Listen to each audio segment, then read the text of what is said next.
अच्छा, नारद जी ने एक सवाल किया है, महाराज कोई पुण्यात्मा व्यक्ति कथा सुन के तर जाए तो आश्चर्य नहीं, कोई पापी व्यक्ति कथा सुन के तर जाए तो आश्चर्य नहीं है। क्या जिसने जीवन भर पाप किया है ऐसा पापी भागवत सुन के तरेगा? बोले हाँ, कितना भी बड़ा पापी क्यों ना हो, भागवत बड़े से बड़े पापी को तारने की शक्ति रखती है। जैसे आग की एक चिंगारी बड़े से बड़े ढेर को जला सकती है, उसी प्रकार भगवान की इतनी सी कथा प्राणी मात्र के समूल पाप को नष्ट कर सकती है। ये पाप को नाश करने वाली, पाप को नष्ट करने वाली कथा है। व्यक्ति के पाप को धुल देती है। भाई मैंने पाप किए हैं, अब वो पाप कैसे धुले जाएं? कथा से। कैसे कैसे पाप धुलती हैं भागवत जी, वो भी जरा ध्यान पूर्वक सुनिए। ये मानवः पाप कृतस्तु सर्वदा सदा दुराचारे रता विमार्गिगाः क्रोधाग्निदग्धः कुटिलाश्च कामिनः सप्ताह यज्ञेन कलौ पुनन्ति ते। कितना भी बड़ा पापी क्यों ना हो, भागवत उस पापी से पापी, अधम से अधम को भी तार दिया करती हैं। किसी पापी को तारा भागवत जी ने? बोले हाँ। किस पापी को तारा? आइए सुनते हैं किसे तारा।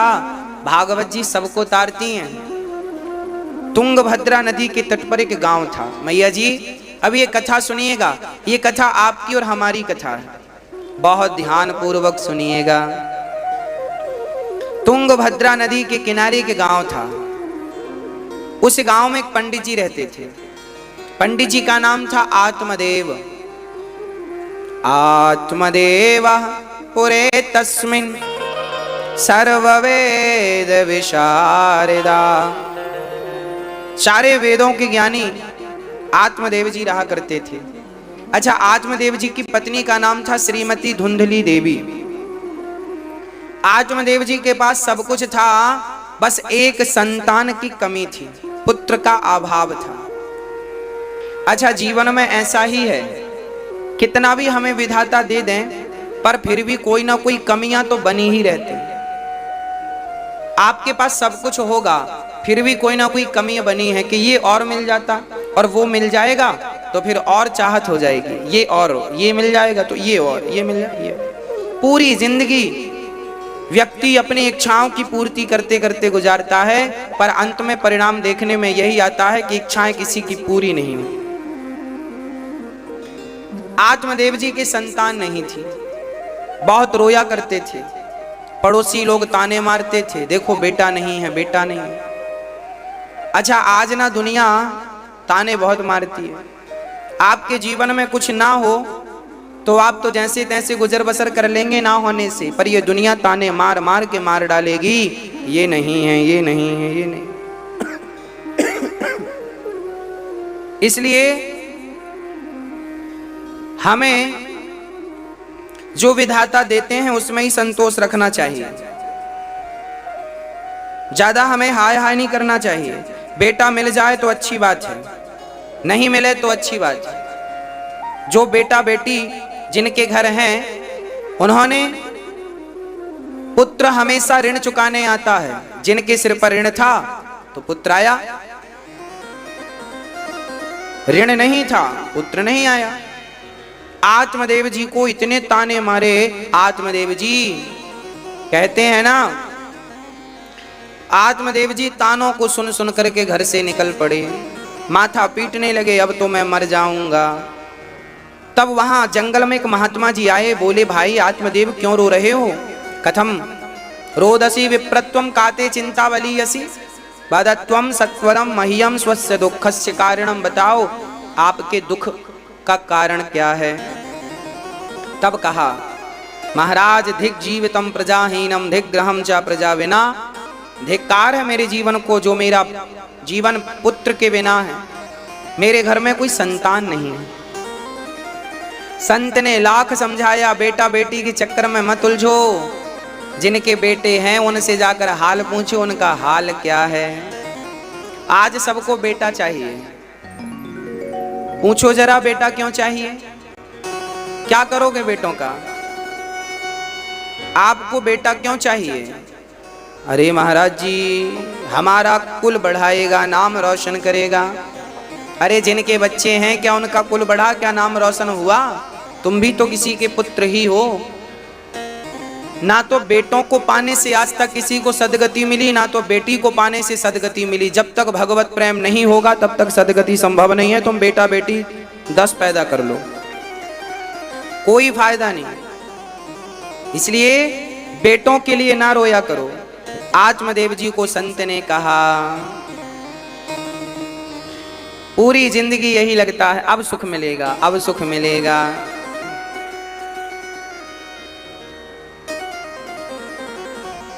गरीब कहे धनवान सुखी, धनवान कहे सुख राजा को। गरीब कहे धनवान सुखी,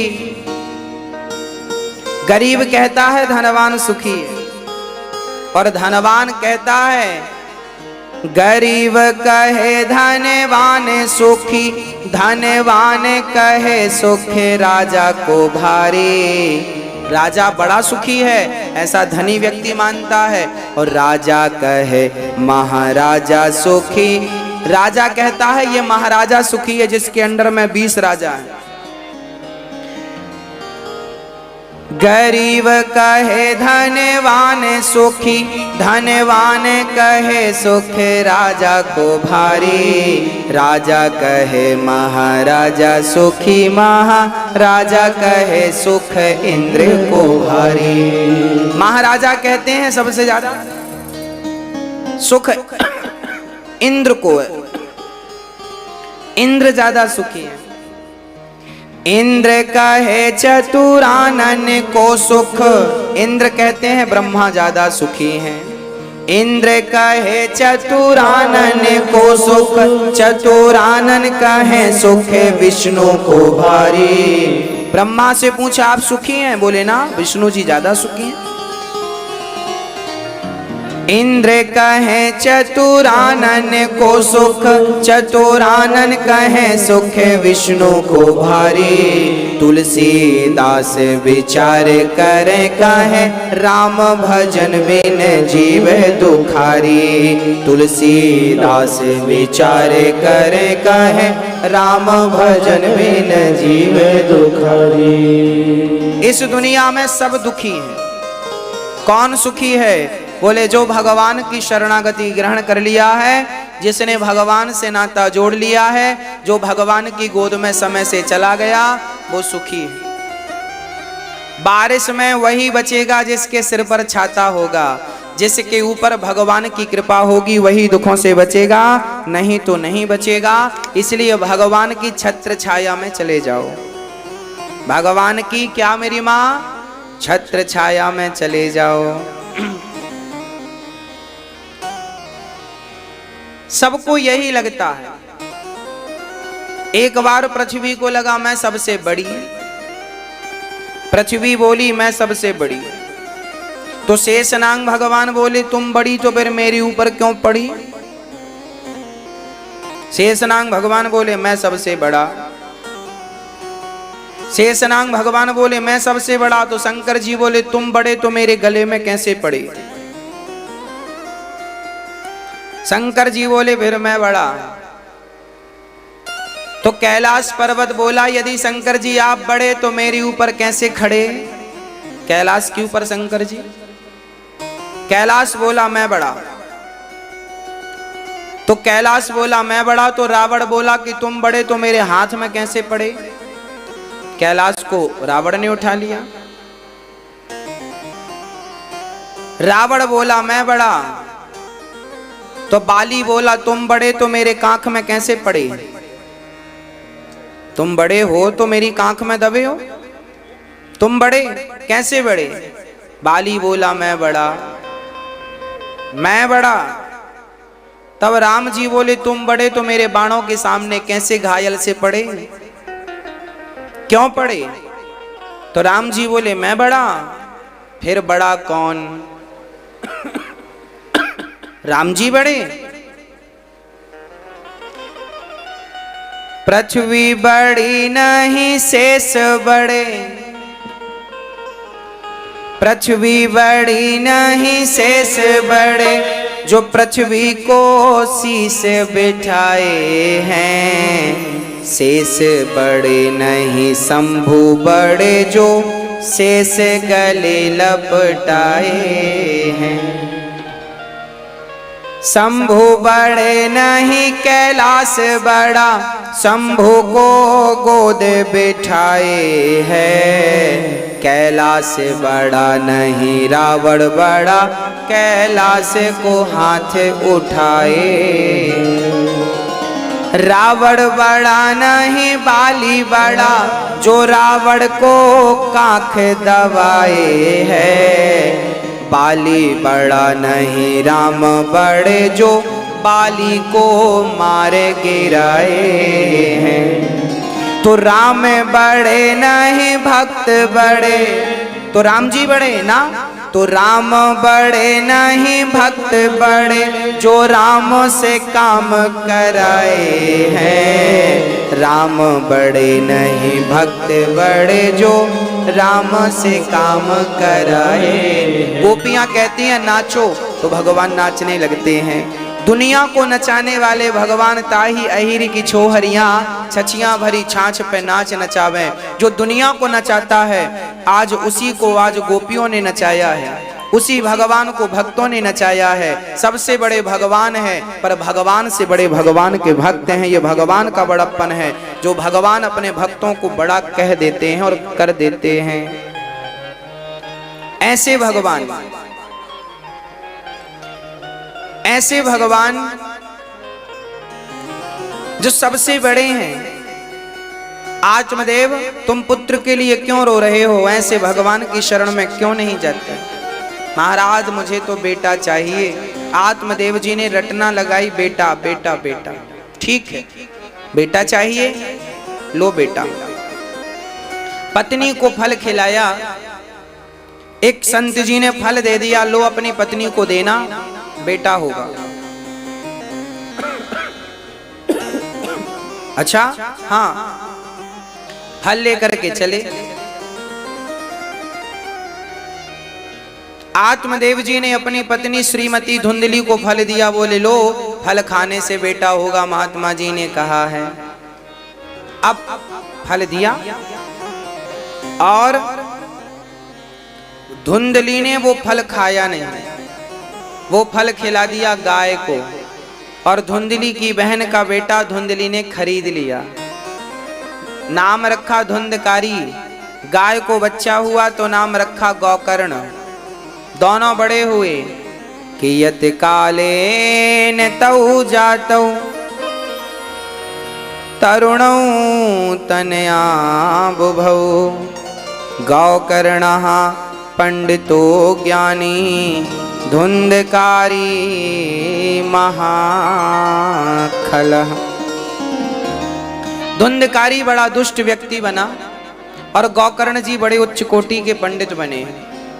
मेरी माँ धुंधकारी अपने पिता को मारता है, माँ को मारता है, कहता है पैसा दो, जितना धन है सब दे दो। आत्मदेव जी बहुत रोए, हे भगवान जब बेटा नहीं था तब बेटे के लिए रो रहे थे, अब बेटा मिला तो ऐसा दुष्ट बेटा क्यों मिला, इसके लिए रो रहे हैं। ये जीवन ऐसा ही है, बस रोते जाओ रोते जाओ रोते जाओ रोते, पूरी जिंदगी व्यक्ति सिर्फ रोता है। आत्मदेव जी रोने लग गए, बेटे ने मार लगाई। अच्छा कोई दुश्मन हमें मारे तो इतना दर्द नहीं होता जितना दर्द अपनों की चोट देती है। अपनों ने लूटा है हमें, गैरों में कहाँ दम था, मेरी कश्ती तो वहां डूबी जहां पानी कम था। एक बार पेड़ों ने, एक बार वृक्ष ने कुल्हाड़ी से कहा, एक कुल्हाड़ी तुम हमें क्यों काटती हो। कुल्हाड़ी ने जंगल के जंगल काट दिए। तो वृक्षों ने रोते रोते कुल्हाड़ी से कहा, कुल्हाड़ी हमने तेरा क्या बिगाड़ा है जो तूने हमें काट दिया। तब कुल्हाड़ी ने कहा कि वृक्षों को काटने का किस्सा ही ना होता, वृक्षों को काटने का किस्सा ही ना होता यदि मेरे पीछे लकड़ी का हिस्सा ना होता। अरे लकड़ी ने सपोर्ट किया कुल्हाड़ी का तब तो काट पाई, तुम्हें काटने में तुम्हारे अपने ने सपोर्ट किया है, सहयोग दिया है। कुल्हाड़ी में डंडा तो लकड़ी का ही है और एक लकड़ी ही सहायक होती है लकड़ी को काटने में, नहीं तो अकेली कुल्हाड़ी की ताकत क्या है। यदि लाठी सहयोग ना करे, डंडा सहयोग ना करे तो कुल्हाड़ी की ताकत क्या है। यदि कैकई सपोर्ट ना करती तो अकेली मंथरा क्या राम को वनवास भेज पाती। अक्सर देखा गया है अपनों का हाथ होता है अपनों को गिराने में। इसलिए अपनों ने लूटा है हमें, गैरों में कहां दम था।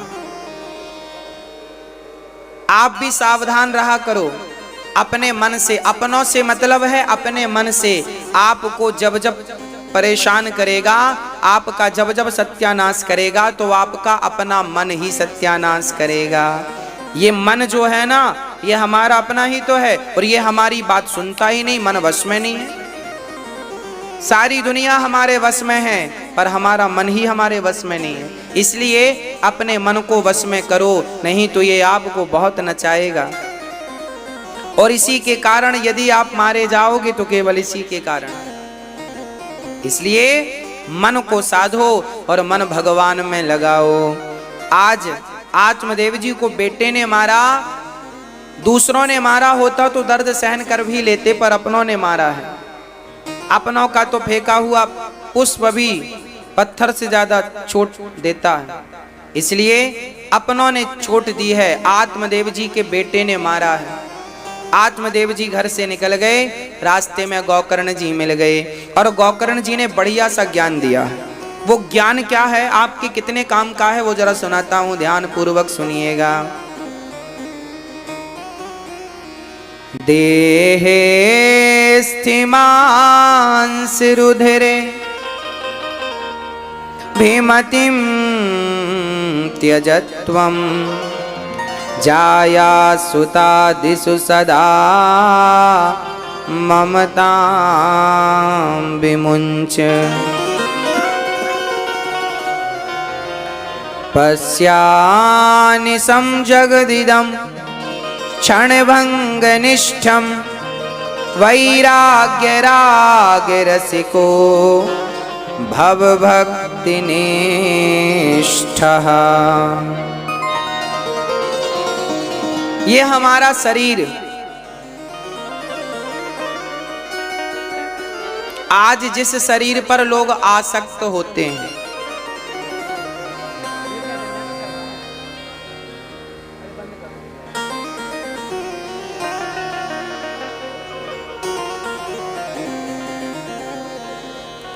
आज हमारा ये जो शरीर है मेरी माँ, ये शरीर बना किसका है? देहे स्थिमांस रुधिरे।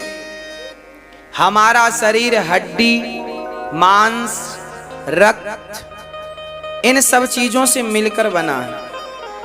और हमारे शरीर में अंदर क्या है?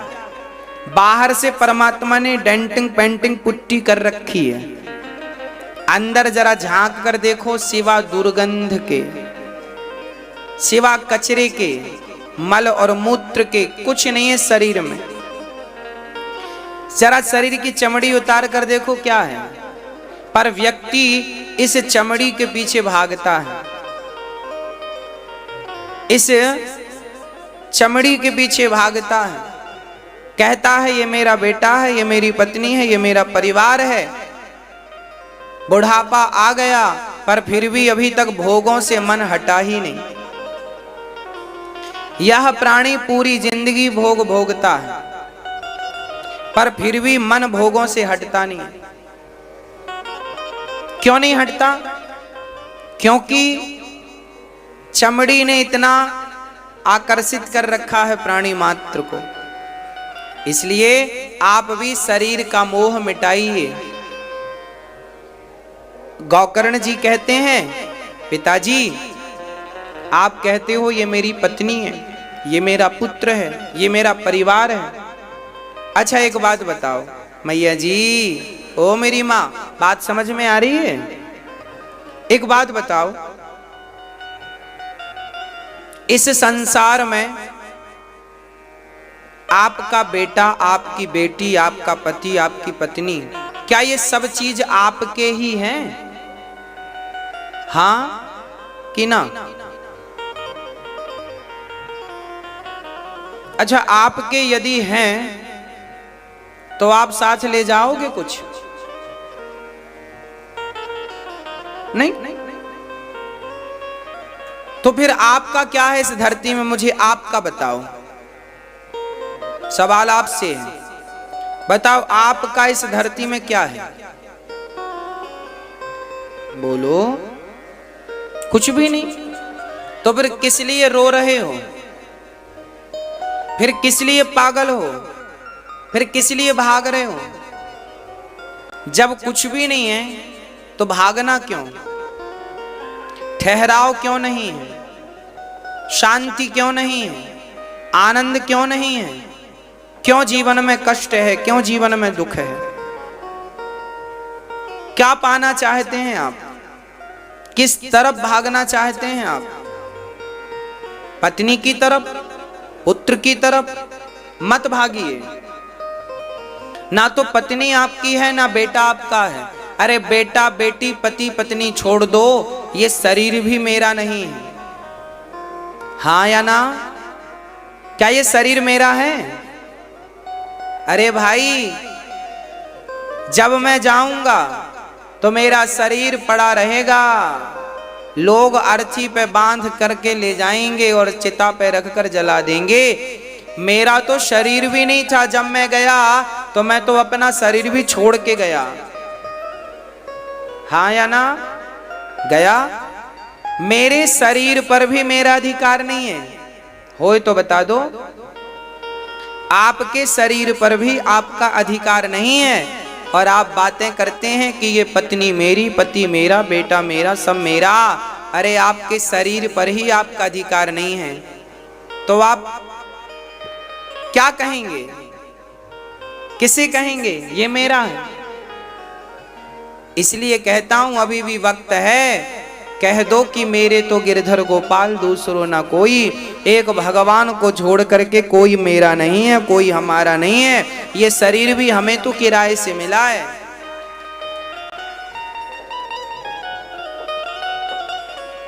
ये शरीर भी हमें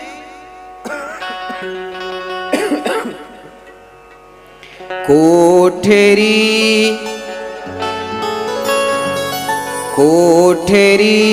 खाली कराली जाएगी, जब तेरी डोली निकाली जाएगी, जब तेरी डोली निकाली जाएगी, बिन मुहूर्त के उठा ली जाएगी। इसलिए पर खोल रे पंछी, तू पिंजरा तोड़ के उड़ जा, माया महल के सारे बंधन तोड़ के उड़ जा। मिट्टी की काया, मिट्टी की काया मिट्टी में एक दिन समाएगी, ना सोना काम आएगा, ना चांदी आएगी। ना सोना काम आने वाला, ना चांदी।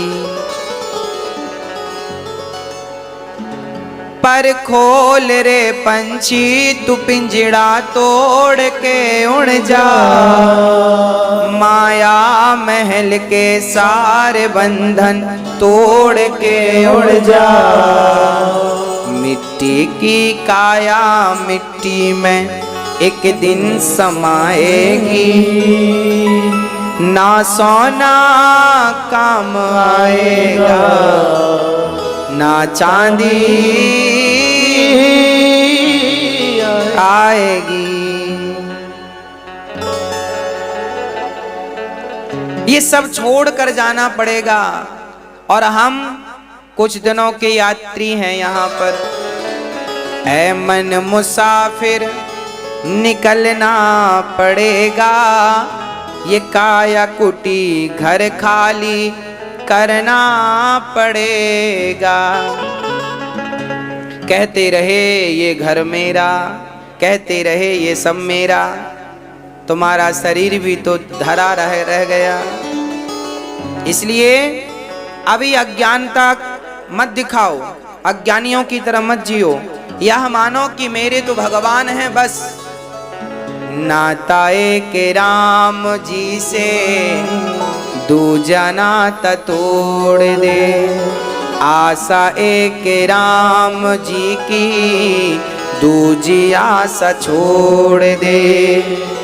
एक नाता भगवान से, एक रिश्ता भगवान से, है ना। भगवान को सौंप दीजिए सब चीजें।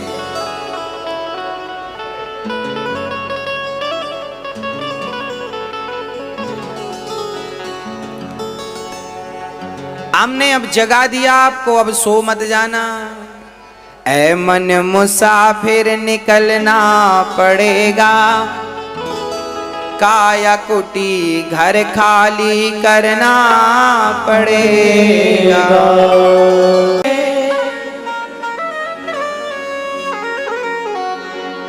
इसलिए कहता हूं ये जीवन किराए का है।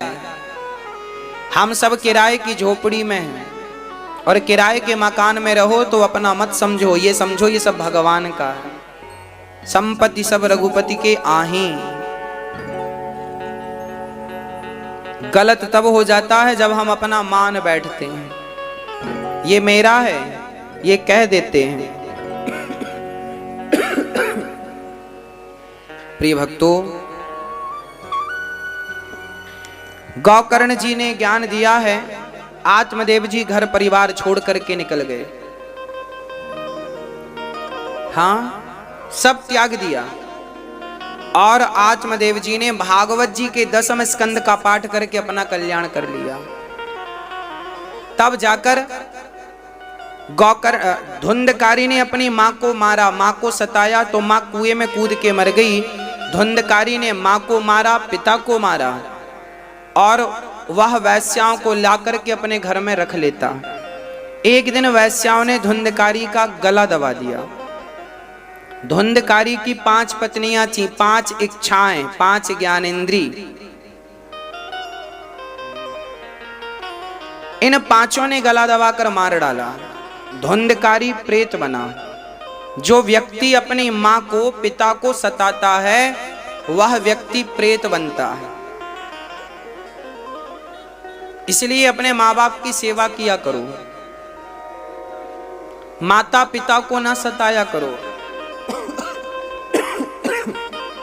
माता पिता को सताओगे तो नरक में भी जगह नहीं मिलेगी।